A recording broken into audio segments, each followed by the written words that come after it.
शिरोळ तालुक्यातील शिरढोण येथील शेतातील गोठ्यातून 1,10,000 रुपये किमतीचे म्हैस चोरल्याप्रकरणी एका संशयिताला अटक करण्यात आली असून दुसरा संशयित फरार असल्याची माहिती पोलीस निरीक्षक संतोष माने यांनी पत्रकार परिषदेत दिली आहे.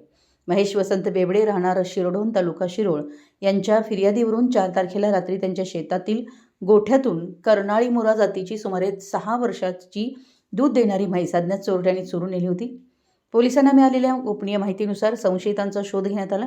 त्यानुसार आशिष शौकत संधी वय 39 राहणार दावतनगर कबनूर तालुका हातकणंगले या ताब्यात घेऊन चौकशी केली असता याने गुन्ह्याची कबुली दिली आहे.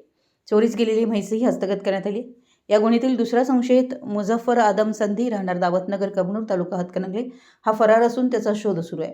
पोलीस अधीक्षक निलोत्पल, अपर पोलीस अधीक्षक अण्णासाहेब जाधव, उपविभागीय पोलीस अधिकारी विक्रांत गायकवाड, सहाय्यक पोलीस निरीक्षक संतोष माने व पोलीस उपनिरीक्षक जीवन पाटील यांच्या मार्गदर्शनाखाली हवालदार ज्ञानदेव सानप, बाळासो कोळी, विवेक कराडे, अविनाश भोसले व सागर खाडे यांनी ही कारवाई केली आहे.